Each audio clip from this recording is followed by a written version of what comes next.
வணக்கம். கான்ஃபிடண்டாக இருங்க, நல்லது தான் நடக்கும். இதுதான் நம்முடைய தமிழ்நாட்டினுடைய முதல்வராக இருக்கக்கூடிய விஜய் அவர்கள் தேர்தல் பிரச்சார காலகட்டங்களிலும் முதல்வர் பொறுப்பேற்றதற்கு பிறகும் அடிக்கடி மக்களை பார்த்து சொல்லக்கூடிய விஷயம். ஆனால் தமிழ்நாட்டில் என்ன நடந்து கொண்டிருக்கிறது? குறிப்பாக நான் சொல்கிறேன், ஆகஸ்ட் 2ஆம் தேதியிலிருந்து இந்த நேரம் வரையிலும் தமிழ்நாட்டில் அடுத்தடுத்து நடந்திருக்கக்கூடிய சம்பவங்கள் மிகப்பெரிய அளவிலான அச்சத்தை மக்கள் மத்தியில் கொண்டு வந்து சேர்த்திருக்கிறது. சில தகவல்களை மட்டும் நான் சொல்கிறேன். ஆகஸ்ட் 2ஆம் தேதி கடலூரில் 2 பேர் வெட்டி படுகொலை செய்யப்பட்டிருக்கிறார்கள். அதற்கு அடுத்த நாள், அதாவது ஆகஸ்ட் 3, கோவையில் மாணவர் கத்தியால் குத்தி படுகொலை செய்யப்படுகிறார். ஆகஸ்ட் 6ஆம் தேதி கிணத்துக்கடவு என்று சொல்லக்கூடிய பகுதியில் ஒரு இளைஞன் கத்தி சுத்தியலால் அடித்து கொலை செய்யப்பட்டிருக்கிறார் என்கிற செய்தி வெளியாகி இருக்கிறது. ஆகஸ்ட் 7ஆம் தேதி திருவள்ளூரில் ஒரு மூதாட்டி கத்தியால் குத்தி படுகொலை செய்யப்பட்டிருக்கிறார். ஆகஸ்ட் 8ஆம் தேதி திருச்சியில் சொத்து தகராறு காரணமாக ஒருவர் படுகொலை செய்யப்பட்டிருக்கிறார். அதேமாதிரி ஆகஸ்ட் 10ஆம் தேதி கோவையில் உங்களுக்கு எல்லாருக்கும் நல்லா தெரியும், தனியார் கல்லூரி வளாகத்தில் ஒரு மாணவர் படுகொலை செய்யப்பட்டிருக்கிறார்.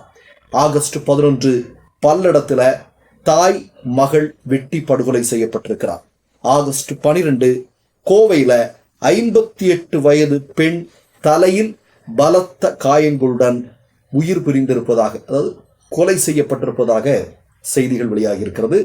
இந்த நேரத்தில் வந்திருக்கக்கூடிய செய்தி, திருவள்ளூரில் கும்மிடிப்பூண்டிக்கு அருகே ரஞ்சன் என்று சொல்லக்கூடிய 18 வயது கல்லூரி மாணவர் வெட்டி படுகொலை செய்யப்பட்டிருக்கிறார். இதெல்லாம் ஊடகங்களில் கடந்த 10 நாட்களுக்குள் மட்டும் வந்த செய்திகள்.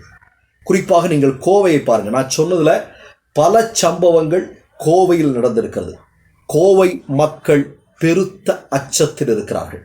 இது மட்டுமல்ல, நீங்கள் இன்னொரு செய்தியும் தமிழ்நாட்டு மக்கள் மத்தியில் ஒரு பேரதிர்ச்சியை உருவாக்கி இருக்கிறது.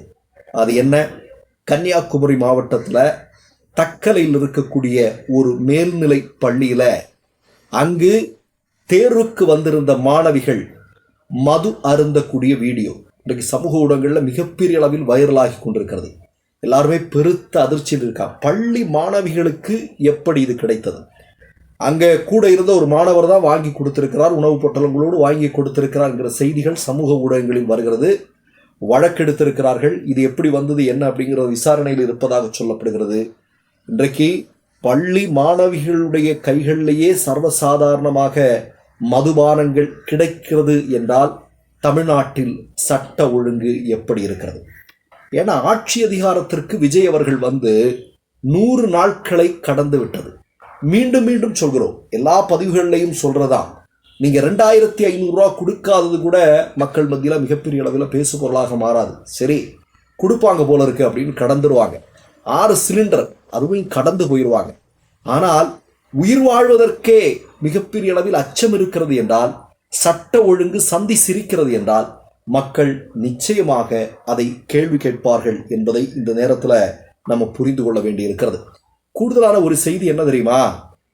முதல்வர் விஜய் அவர்கள் தேர்தல் பரப்புரை காலகட்டங்களில் இதற்கு முன்னால் ஆட்சி பொறுப்பில் இருந்த திமுகவும் மு.க. ஸ்டாலின் அவர்களையும் பார்த்து ஒரு கேள்வி கேட்டுக்கொண்டே இருப்பார். என்ன தெரியுமா? குற்றங்கள் நடந்ததற்கு பிறகு குற்றவாளிகள் கைது செய்யப்படுவது, அவர்களுக்கு உரிய தண்டனை வாங்கி கொடுப்பது மட்டும்தான் சரியானதா? அல்ல, மாறாக குற்றம் நடக்காமல் பார்த்து கொள்ள வேண்டும் அப்படிங்கிறதா விஜய் அவர்கள் அன்றைக்கு சொல்லி கொண்டிருந்த விஷயம். ஆனால் இன்றைக்கு என்ன நடந்து கொண்டிருக்கிறது? இப்போ கோவையில் நடந்திருக்கக்கூடிய சம்பவத்தை பாருங்க. கோவையில் போதைப்பொருள் நடமாட்டம் இருக்கு அப்படின்னு தெரியுது, புழக்கம் இருக்கு அப்படின்னு தெரியுது. அந்த மாணவன் துணிச்சலாக சென்று புகார் கொடுக்கிறார். புகார் கொடுத்தவர் கொலை செய்யப்படுகிறார். யோசிச்சு பாருங்க. அதில் குறிப்பாக நான் இந்த வாசித்ததில் நீங்கள் பார்த்தீங்கன்னா 95% ஜென்சி பிள்ளைகள், இளைஞர்கள், இன்றைய தலைமுறையை சார்ந்தவர்கள். கொஞ்சம் யோசிச்சு பாருங்க. சர்வசாதாரணமாக இவ்வளோ பெரிய வாழ்க்கை அவர்களுக்கு இல்லையா? யார் யார் என்னென்ன பொறுப்புகளில் வரப்போகிறார்களோ, அதில் எத்தனை பேர் நாட்டினுடைய தலைவிதியை தீர்மானிக்கக்கூடிய மிகப்பெரிய அறிஞர்களாகவும் வரப்போகிறார்களோ என்பதெல்லாம் தெரியாது. ஆனால் இளைஞர்கள் சர்வசாதாரணமாக படுகொலை செய்யக்கூடிய காட்சியை நம்ம இன்னைக்கு பார்க்குறோம். அப்போது என்ன நடக்குது?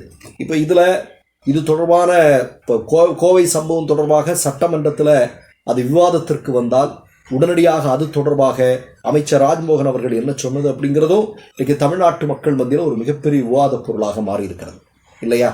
ஒரு சம்பவம் நடந்துருச்சு, குறைந்தபட்சம் அந்த சம்பவத்திற்கு பின்னால் இருக்கக்கூடிய காரணங்களை ஆராய்ந்து உடனடியாக கைது செய்யப்பட்டு இனிமேல் அது நடக்காமல் பார்த்து கொள்ள வேண்டும். ஆனால் நடந்த சம்பவத்திற்கு அமைச்சர் பொறுப்பில் இருக்கக்கூடிய ஒரு நபர் கொடுக்கக்கூடிய விளக்கம் அவர்கள் கூட்டணி கட்சிக்குள்ளேயே எந்த அளவிற்கு ஒரு அதிருப்தியை உருவாக்கி இருக்கிறது என்பது பாருங்கள். அப்படின்னா மறைமுகமாக குற்றவாளிகளையே பாதுகாக்கிறதா அப்படிங்கிற கேள்வி நமக்கு வருமா வராதா? மக்களுக்கு இயல்பாக வருமா வராதா? கொஞ்சம் யோசிச்சு பாருங்க நீங்க. அப்போ இதுல தாவேக்காவிற்கு வாக்களித்தவர்களில் பெரும்பாலானவர்கள் யார்? இன்றைய தலைமுறையினர் தான் இல்லையா? அவர்கள் எல்லாம் என்ன நினைத்தார்கள்? சினிமா என்கிற ஒன்றை பார்த்தார்கள், அதுல சண்டை போடுறத பார்த்தாங்க. ஓ, நிஜத்திலையும் அநீதிகள் நடந்தால் நேரடியாக களத்தில் சண்டை போட்டு எல்லாத்தையும் சரி பண்ணிடுவார் போல இருக்கு அப்படின்னு நம்புறாங்க. போதா குறைக்கு என்ன, அதை ஒழித்து விடுவோம் இதை ஒழித்து விடுவோம் என்று சொன்னார்கள்.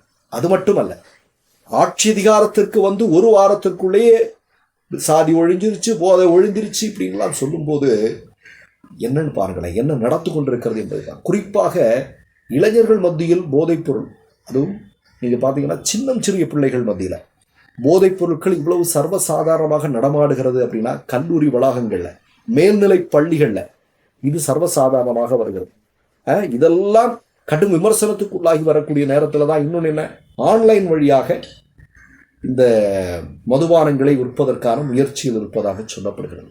ஆன்லைன்லேயே வந்துருச்சுன்னா இப்போ வயசு பார்ப்பாங்களா? யார் யாருக்கு வேணாலும் எப்படி வேணாலும் வாங்கிக்கலாம், டோர் டெலிவரி இருக்கு, என்ன வேணாலும் பண்ணிக்கலாம். இதெல்லாம் எப்படி? அப்போ ஒழுங்குபடுத்த வேண்டிய பொறுப்பு இருக்கிறது, இதை குறைக்க வேண்டிய பொறுப்பு இருக்கிறது, மக்கள் மத்தியில் விழிப்புணர்வு ஏற்படுத்த வேண்டிய பொறுப்பு இருக்கிறது, சட்ட ஒழுங்கு சிறப்பாக செயல்பட வேண்டிய பொறுப்பு இந்த அரசினுடைய கைகள் இருக்கிறது. ஆனால் இதோ சரியாயிரும், இன்னைக்கு சரியாயிரும், நாளைக்கு சரியாயிரும் அப்படின்னு இது 100 நாட்களை கடந்து விட்டது. இந்த ஒரு 10-12 நாட்கள்ல மட்டுமே இவ்வளவு சம்பவங்கள் நடக்கிறது அப்படின்னா எப்படி அச்சம் இல்லாமல் இருக்க முடியும்? கொஞ்சம் இதுல போதா குறைக்க பாருங்க. நேற்றைக்கு நாங்கள் இருக்கக்கூடிய பகுதியில் மின்வெட்டு, நாங்கள் இருந்த பகுதியில், நான் அதற்கு சாட்சி. இன்னமும் மின்வெட்டு சரி செய்யப்படவில்லை. அப்போ நிர்வாகங்கள்ல பிரச்சனை, சட்ட ஒழுங்குல பிரச்சனை. அப்போ ஆட்சி எப்படி போயிட்டு இருக்கு? இதுல கேட்டா எந்த காலத்திலும் இல்லாத அளவிற்கு சிறப்பான ஆட்சியை நாங்கள் நடத்தி கொண்டிருக்கிறோம். எப்படிப்பட்ட ஆட்சி நடக்கிறது? வட இந்தியாவில் எல்லாம் பேசுகிறார்கள் அப்படின்லாம் வட சொல்றாங்க. யாருக்கிட்ட போய் நம்ம சொல்றது? கொஞ்சம் யோசிச்சு பாருங்க.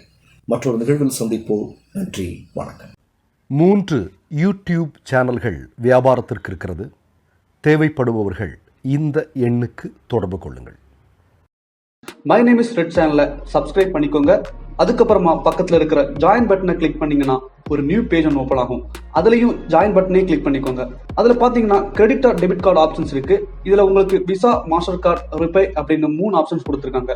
அதில் நீங்கள் எந்த கார்டு சூஸ் பண்ணுறீங்களோ அந்த கார்டோட நம்பர் என்டர் பண்ணிக்கோங்க. அப்புறமா கார்டோட வேலிடிட்டி மந்த் அண்ட் இயரை டைப் பண்ணிக்கோங்க.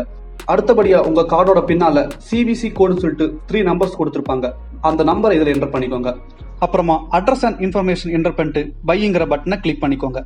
ஒருவேளை உங்கள் கார்டு நம்பர் இன்வாலிட்னு காமிச்சிச்சுன்னா உங்கள் கார்டில் இன்டர்நேஷனல் யூசேஜை எனேபிள் பண்ணுங்க.